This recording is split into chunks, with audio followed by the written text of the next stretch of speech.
இணைந்திருப்பது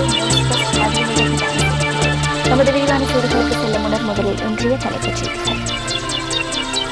இலங்கை மற்றும் பிரித்தானிய அரசு தலைவர்களுக்கு இடையில் சந்திப்பு. மனித உரிமைகளுக்கு தமது நிகழ்ச்சி நிரலில் முன்னுரிமை வழங்கப்பட்டுள்ளதாக இலங்கைக்காக பெயரிடப்பட்டுள்ள புதிய அமெரிக்க தூதுவர் தெரிவிப்பு. முல்லைத்தீவு நாயாறு மீனவ கிராமத்தில் உள்ள 10 வாடி வீடுகள் தீயினால் எரிந்து முற்றாக சேதமடைந்துள்ளன.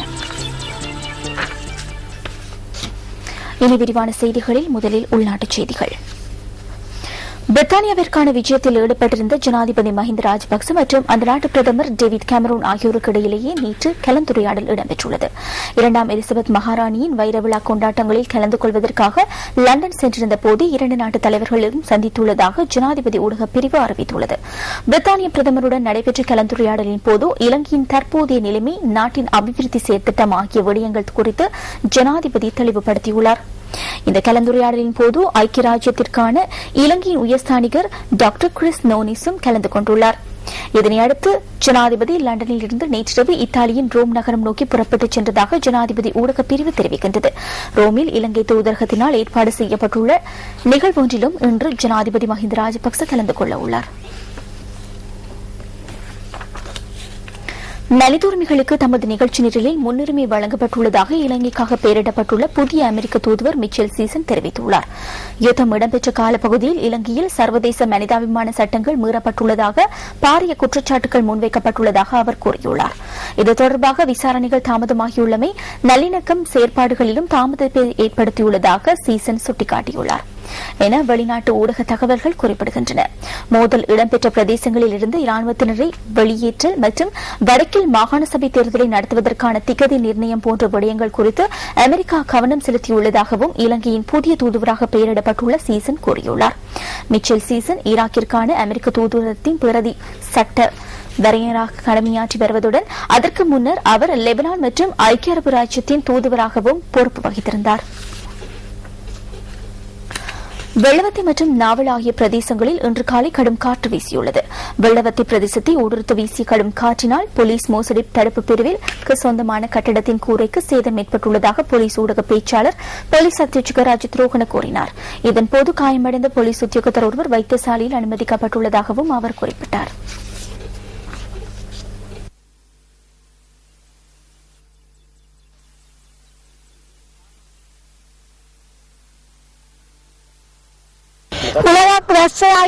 முதலில் மழை பெய்தது. அதனைத் தொடர்ந்து கடும் காற்று வீசியது.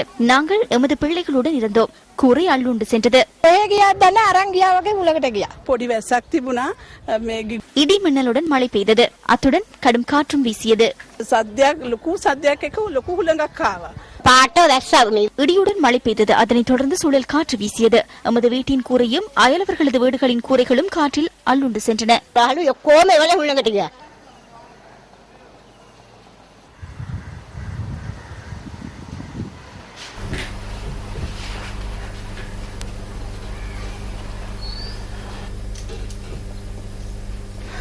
முல்லைத்தீவு போலீஸ் பிரிவின் நாயாறு மீனவ கிராமத்தில் உள்ள 10 வாடி வீடுகள் தீயினால் எரிந்து முற்றாக சேதமடைந்துள்ளன. குடிசையொன்றில் நேற்று ஏற்பட்ட தீ ஏனைய குடிசைகளுக்கும் பரவியுள்ளதாக போலீசார் குறிப்பிடுகின்றனர். தீயினால் எவருக்கும் பாதிப்புகள் ஏற்படவில்லை என்றும் போலீசார் தெரிவிக்கின்றனர். இது தொடர்பாக முல்லைத்தீவு போலீசார் மேலதிக விசாரணைகளை மேற்கொண்டுள்ளனர். தம்புள்ளை கல்கிரியாம வீதியில் இடம்பெற்ற வாகன விபத்தில் ஒருவர் உயிரிழந்துள்ளார். மோட்டார் சைக்கிள் ஒன்றும் கேப் வாகனம் ஒன்றுடன் மோதி விபத்துக்குள்ளாகியுள்ளன. தம்புள்ளை கல்கிரியாகம வீதியின் இப்பன்கடுவ பகுதியில் இந்த விபத்து நேர்ந்துள்ளது. நேற்றிரவு 10:15 அளவில் இடம்பெற்ற இந்த விபத்தில் மோட்டார் சைக்கிளில் பயணித்த 29 வயதான நபரை உயிரிழந்துள்ளார்.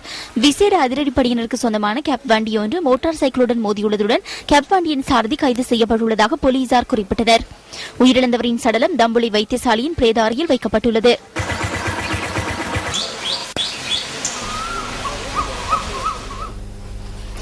மதுரை புகழ்வெல்ல கொரத்தோட்ட பகுதியில் இடம்பெற்ற துப்பாக்கி பிரயோகத்தில் ஒருவர் உயிரிழந்துள்ளார். அந்த பகுதியில் உள்ள தனியார் காணி ஒன்றில் அமைந்துள்ள கட்டடத்துக்குள் நேற்றிரவு நுழைந்த ஒருவர் மீது அதன் உரிமையாளர் துப்பாக்கி பிரயோகம் நடத்தியுள்ளதாக போலீசார் தெரிவிக்கின்றனர். தம்மிடமிருந்த அனுமதி பெற்ற துப்பாக்கியாலேயே கட்டடத்தின் உரிமையாளர் துப்பாக்கி பிரயோகம் மேற்கொண்டுள்ளார் என போலீசார் குறிப்பிடுகின்றனர். 47 வயதான ஒருவரை துப்பாக்கி பிரயோகத்துக்கு இலக்கானதுடன் அவர் சம்பவ இடத்திலே உயிரிழந்துள்ளார். திருடும் நோக்கத்துக்காகவே இந்த நபர் கட்டடத்துக்குள் நுழைந்திருக்கலாம் என போலீசார் சந்தேகம் வெளியிட்டுள்ளனர். கொழும்பு ஸ்லாபம் பிரதான வீதியின் மாதம்பை பகுதியில் உள்ள லுனோயா பாலத்திற்கு அருகில் இருந்து சடலம் ஒன்று கண்டெடுக்கப்பட்டுள்ளது. அதிகாலை 1:20 அளவில் இந்த சடலம் மீட்கப்பட்டதாக போலீசார் குறிப்பிட்டனர். காயம் காரணமாக மரணம் சம்பவித்திருக்கலாம் என போலீசார் சந்தேகிக்கின்றனர். உயிரிழந்தவர் இதுவரை அடையாளம் காணப்படவில்லை என்பதோடு சம்பவம் தொடர்பில் விசாரணைகள் முன்னெடுக்கப்பட்டுள்ளன.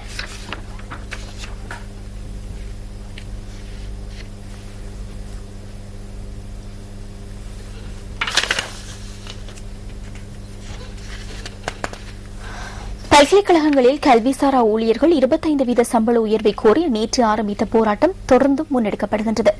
இந்த போராட்டத்தில் இலங்கை தென்கிழக்கு பல்கலைக்கழகத்தின் கல்விசாரா ஊழியர்களும் பங்கேற்றுள்ளனர்.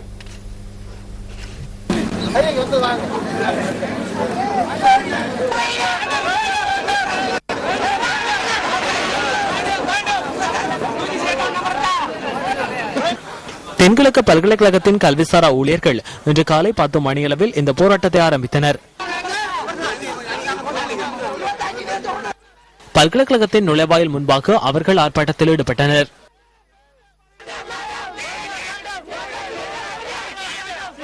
வேலைநிறுத்த போராட்டமானது அனைத்து பல்கலைக்கழக ஊழியர் சங்க சம்மேளனத்தின் ஏற்பாட்டில் இலங்கையில் இருக்கின்ற உயர்கல்வி அமைச்சுக்குள்ள அல்லது யுஜிசிக்குள்ள இருக்கின்ற 25 நிறுவனங்கள்ல 6ஆம் தேதி கடந்த நேற்றிலிருந்து இந்த தொடர்ச்சியான வேலைநிறுத்த போராட்டம் மேற்கொள்ளப்பட்டு வருகின்றது. இதற்கான காரணம் எங்களுக்கு 8 வருடங்களுக்கு மேலாக சம்பள முரண்பாடு இருந்து கொண்டிருக்கின்றது. இந்த சம்பள முரண்பாட்டுக்கான தீர்வும் எங்களது 25% அலவன்ஸையும் நோக்கியே இந்த தொடர்ச்சியான வேலைநிறுத்த போராட்டம் மேற்கொள்ளப்பட்டு இருக்கின்றது. தொடர்ச்சியான வேலைநிறுத்த போட 8 வருடங்களாக நாம் மேற்கொண்டு வருகின்றோம். அடையாள வேலைநிறுத்தங்கள், தொடர்ச்சியான வேலைநிறுத்தங்கள். ஆனால் எங்களுக்கு எதுவிதமான முரண்பாடு தீர்வும் கிடைக்கவில்லை. கற்பிட்டி பிரதான வீதியை அண்மித்ததாக அமைந்துள்ள ரயில்வே திணைக்களத்திற்கு சொந்தமான காணி பலவந்தமாக கைப்பற்றப்பட்டுள்ளதாக அகில இலங்கை ரயில்வே ஊழியர்களின் பொது ஊழியர் சங்கம் குறிப்பிடுகின்றது.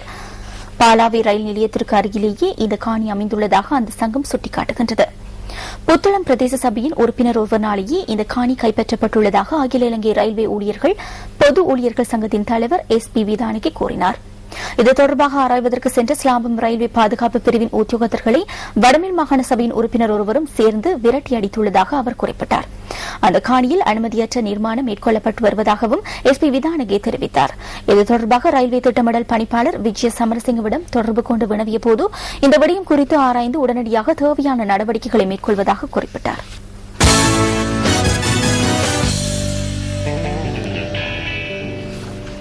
பாகிஸ்தான் மற்றும் இலங்கை அணிகளுக்கு இடையிலான முதலாவது சர்வதேச ஒருநாள் கிரிக்கெட் போட்டி கண்டி பல்லேகல மைதானத்தில் இன்று பிற்பகல் 2:30 அளவில் ஆரம்பமாக உள்ளது.